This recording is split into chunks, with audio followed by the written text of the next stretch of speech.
Hi, I'm Tammy Silvers of Tamarini's.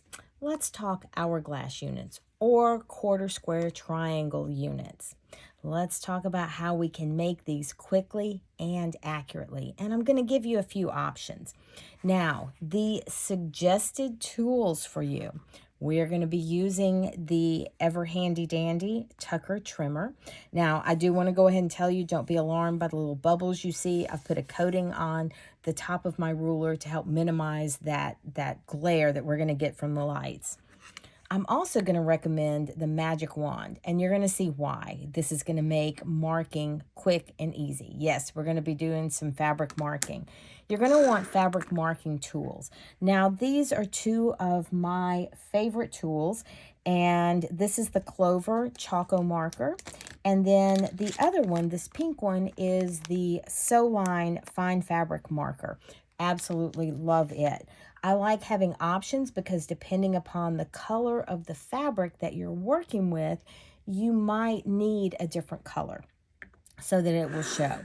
And sometimes you're going to need a slightly longer ruler because while the magic wand in all of its awesomeness is terrific, it is only 12.5 inches long, and sometimes we need a little bit more length. So I always keep my shorter 14-inch ruler handy as well. Okay, so let's jump in and see how we can make a quarter square triangle or hourglass unit. We are going to be making these oversized and we're going to be trimming them down. So the first thing we're going to do is we're going to start with two identical sized squares. And when we're working with these, we're going to place these squares right sides together. Now they are oversized, so don't spend a whole lot of time on this, but you do want to line up your raw edges. Now, this is where the magic wand comes in. The magic wand, I'm going to hold it up a little bit closer. Do you see that laser line that's running through the center? That's going to be your reference line. And we're going to lay the magic wand on the back. Remember, we've placed our squares right sides together. So we're going to put the magic wand so that that laser line runs corner to corner. Now, why is this so handy dandy amazing? Well, because it is a 1/2 inch wide, which means it is a 1/4 inch from that laser line to the raw edge on the right and a 1/4 inch from the laser line to the raw edge on the left.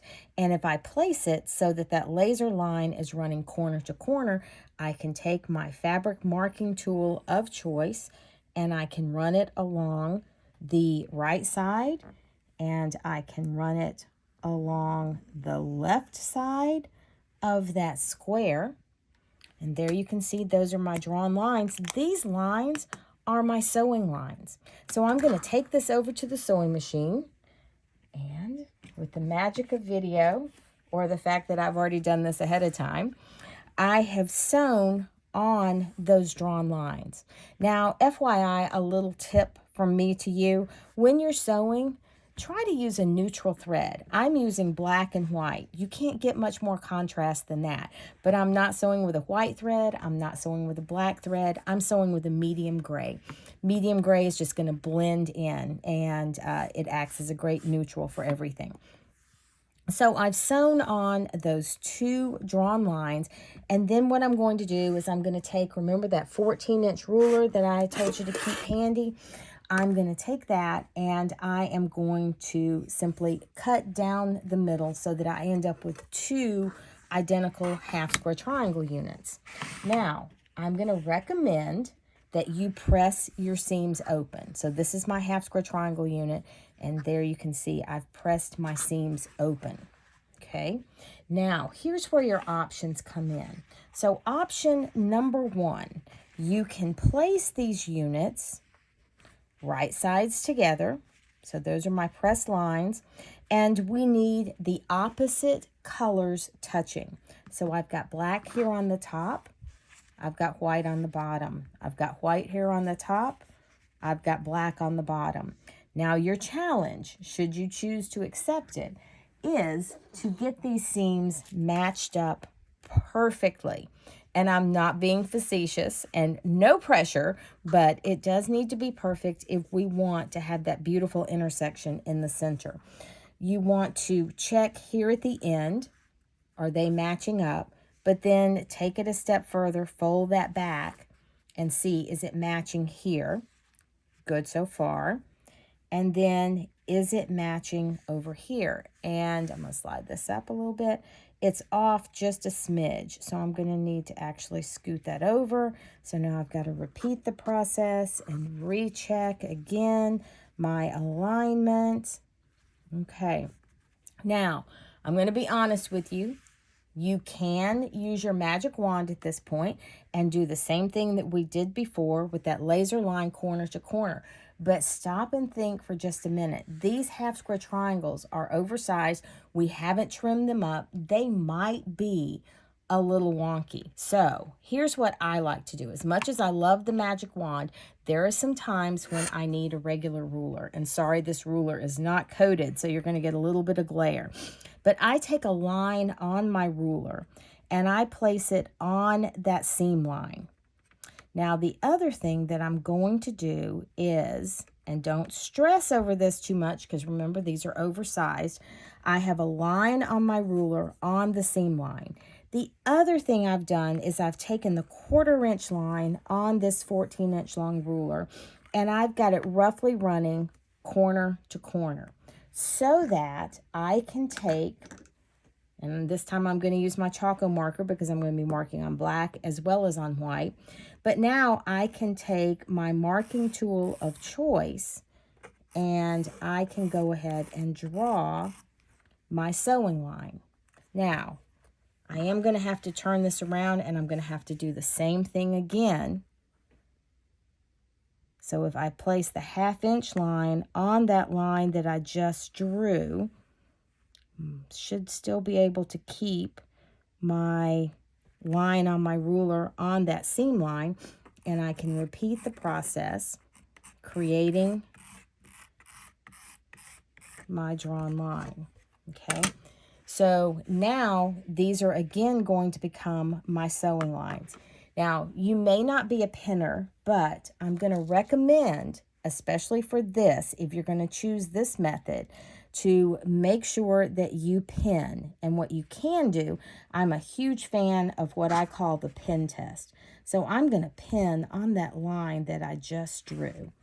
And I'm going to do the same thing on the other side. I'm going to pin on that line that I just drew. And why am I doing that? Because if I'm pinning on that line, if I'm going to sew on that line as they're matched up, I want to fold this back and I want to see if I sew the way I have it lined up right now. Look at that. I have a beautiful intersection. Let's check the other side, because just because one side's good doesn't mean the other one is, but oh my gosh, it is. Now be aware you cannot sew with the pins facing that way. So you're going to want to, now that we've checked it, come in and pin perpendicular to those sewing lines. Perpendicular to those drawn lines. And I'm going to do the same thing on the opposite side.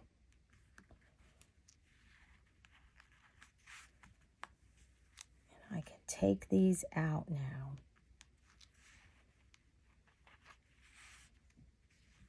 All right. And then you're going to go over to the sewing machine and you're going to sew on those lines that you drew. All right. And your result is going to look like this. So you can see there are my drawn lines. And when I cut, I'm going to end up with 2 hourglass units. Okay. Now, here's your option number 2. Option number 2, I'm going to unpin this. Some people find this matching up of the seam lines very stressful. So what you can do is, instead of doing that, you can take these units, and remember that when we matched up the seam line to draw, you can place a line on your ruler on the seam line, line up the edge of your ruler corner to corner, and cut.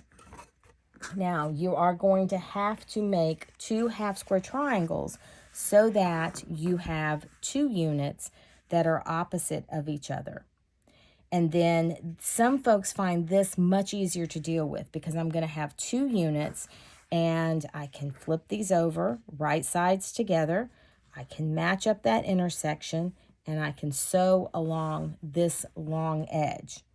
Now, it is easier to match up this intersection. The drawback, because everything is a give and take, right? The drawback is that we now have an exposed bias edge. So you need to be very gentle with this when you're sewing it. Don't tug on it, because that's going to pull that seam, causing it to warp, and your block could smile or frown at you. Depends on how you want to look at it. But just wanted you to be aware, you have those two options. Give and take. You decide which one is going to work for you. Now, let's look at this in action. What if we have a unit that looks like this? Okay, so we have a quarter square triangle, but now instead of 2 colors, we have 4 colors. If you choose to make 2 half square triangles, so if I made a black and white half square triangle, and I made a lime and gray half square triangle, and I put them together, yes, I can get 2 hourglasses. And yes, the hourglasses will each have a black, a lime, a gray, and a white. That is true. But if you need your units to be identical, that's not going to happen using that method. Let me show you, because let's see, I'll put the black in the same position. So here is the result of what I just showed you. If I sewed those two together, cut them apart, and you can tell these are not trimmed yet. My black, if I put my black over here on the far left, yes, that's in the same position. The gray is in the same position. But look at what happens to the white and the lime. I get the reverse. So if you need to make quarter square triangle units that have more than 2 colors, and you need to control the colors need to be in the same place every time, making 2 half square triangles and putting them together, not going to work for you. So what is a quilter to do? Well, let me show you. You are going to cut your squares in half, corner to corner, twice, so that you end up with quarter square triangles. This is going to allow you to control the order of your piecing. So if I want my white to always be on top, I want my lime to always be opposite of my black, and the gray to be opposite of the white, I have that ability, and I can totally control that. So when you go to make these units, you would sew 2 units. So I would sew along this seam line. I would sew along this seam line. I would press those seams open, and then I would sew those 2 units together.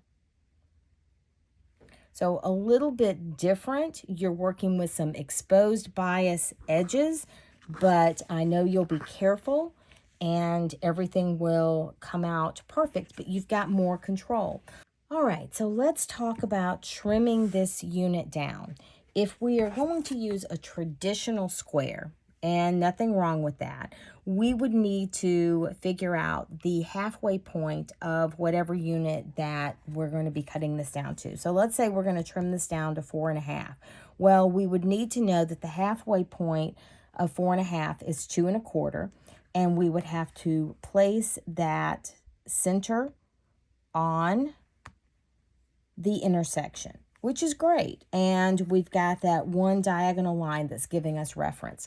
But here is where the Tucker trimmer really shines. One, we don't have to do any math because that's already been figured out for us. You can see that we have a 45-degree line, just like we have on a normal square.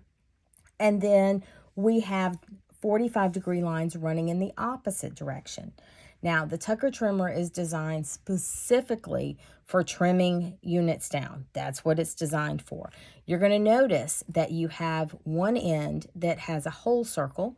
This is if we want to trim our unit down to a whole size. So if I wanted to trim this hourglass unit down to the largest it looks like I could go with is 5 inches, then I would make sure I had the whole circle up at the top right.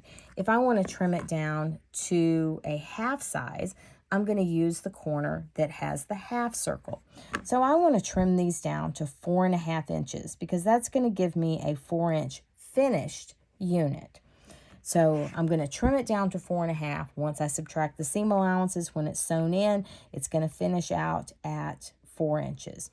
So I've got my half circle up at the top right because I'm right-handed. If I were left-handed, it would be in the top left. I have the intersection, the 4.5 intersection, lined up this way, and I have my diagonal line lined up this way. So this ensures that I have a completely square block that my seams are going to go corner to corner. So this quarter square triangle unit is going to look gorgeous no matter which way you look at it because everything is going to line up. So I'm going to trim up and I'm going to trim across. Good rotary cutting practice means I'm going to remove those cuts before I even pick up my tool. Then I'm going to pick up the tool. I'm going to rotate my unit 90 degrees. Now remember, I'm trimming this down to 4.5, so I'm going to snug up that trimmed edge with the 4.5 inch line on my tool. I'm going to line up my seams with my intersecting lines, and I'm going to repeat the process.